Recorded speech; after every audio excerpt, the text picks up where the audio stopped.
नमस्कार, खबर समय जगत में आपका स्वागत है। मैं हर्षिता जौहरी। आइए नजर डालते हैं देश प्रदेश से जुड़ी तमाम खबरों।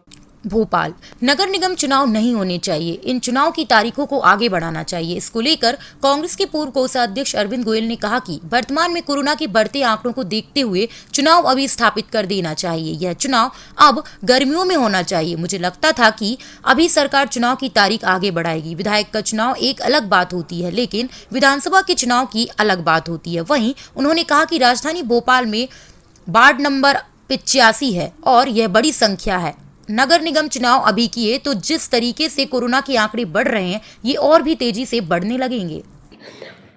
आगामी नगर निगम चुनाव है, इसे कैसे देखते हैं आप? क्योंकि जिस तरीके से कोरोना फैल रहा है, लोग परेशान हैं। देखिए, एक बात है, 28 विधानसभा का चुनाव सरकार को जरूरी था, क्योंकि 6 महीने के अंदर होना जरूरी था। वर्तमान परिस्थिति में, वर्तमान कोरोना की परिस्थिति में मैं नहीं सोचता कि नगर निगम चुनाव अभी हो सकते हैं। ये गर्मी में ही हो सकते हैं, अभी हो नहीं सकते हैं। तो मुझे नहीं लगता कि सरकार भी चुनाव कराएगी, क्योंकि देखिए, एक विधायक का चुनाव अलग बात होती है। मैं खाली भोपाल के उदाहरण दूँ, 85 वार्ड है। 85 वार्ड में निर्दलीय वगैरह मिला के कम से कम 10-10 प्रत्याशी एवरेज एक वार्ड से लड़ते हैं, तो 850 प्रत्याशी होते हैं। एक एक कार्यालय भी एक एक प्रत्याशी का, तो 850 कार्यालय होते हैं। ये भोपाल की बात से पूरे प्रदेश में होगा। उसको कैसे सरकार कंट्रोल करेगी, उसको कैसे नियंत्रित करेगी? मेरा सोचना जहाँ तक है कि अभी चुनाव संभव नहीं है, और जब तक अपनी अपनी लोग अपनी अपनी तैयारी करें, मैं तो सोचता हूँ कि अभी सरकार चुनाव नहीं करा पाएगी। है सामने कोरोना अपने पैर पसार रहा है, कैसे देखते हैं? मुझे आश्चर्य होता है, आज ही पेपरों के माध्यम से पढ़ा कि कोरोना के इंजेक्शन सिरिंज तैयार हो रही, और इसको इंजेक्शन लगेगा, उसको वैक्सीन लगेगा, उसको ये लगेगा, वो लगेगा। आज तक दुनिया में कोरोना की दवा 100% कहीं बनी हो, ये तो किसी मीडिया में नहीं देखा। अमेरिकन कंपनी में 90-95% का दावा कर रही है। हिंदुस्तान में कौन सी कंपनी ने दवा बना दी, मुझे समझ में ही नहीं आता। तो कोरोना बढ़ता ही जा रहा है, इसमें सावधानी की जरूरत है। हम भेड़ चाल की तरह से एकदम से बंद कर दिया, एकदम से खोल दिया, ये नहीं होता। जिस एरिया में कोरोना है वहाँ की जांच हो, वहाँ लोगों को सावधानी सिखाए। लेकिन एक सबसे बड़ी दिक्कत पड़ी थी पिछले भी अपनी कोरोना में, जो लॉकडाउन लगा दिया था। अब जो गरीब आदमी है, जिसको खाना नहीं है, उसके घर में आटा नहीं है, नमक नहीं है, मिर्ची नहीं है, दूध नहीं है, पानी नहीं है, वो कैसे जिएगा? तो इसका हमारी देश की जनसंख्या के हिसाब से व्यवस्थित हल निकालना ही एक तरीका है। व्यापार पर भी असर पड़ रहा है। आप भी एक व्यापारी हैं, काफ़ी संस्थाओं से जुड़े हुए हैं।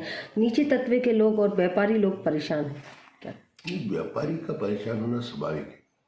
जब जनता परेशान है, मीडिया कर्मी परेशान है, मजदूर परेशान है, आम आदमी परेशान है, किसी की नौकरी छूट गई, किसी की तनख्वाह कम हो गई,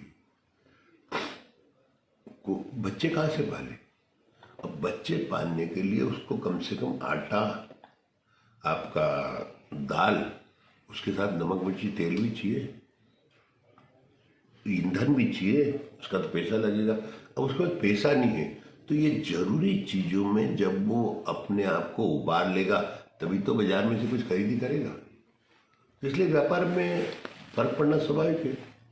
और आज जो ये नुकसान हो रहा है, ये दूरगामी नुकसान है।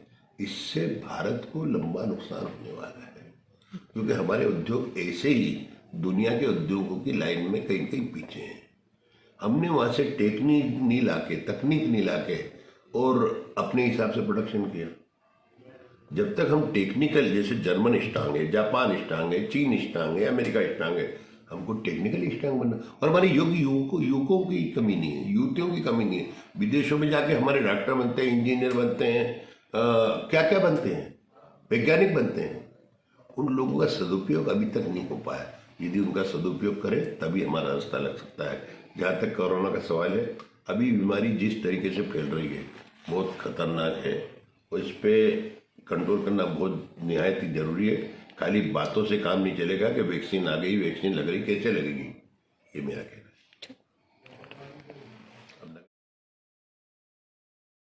भोपाल से समय जगत के लिए शक्ति भारती की report. For latest news, subscribe to our channel and press the bell icon.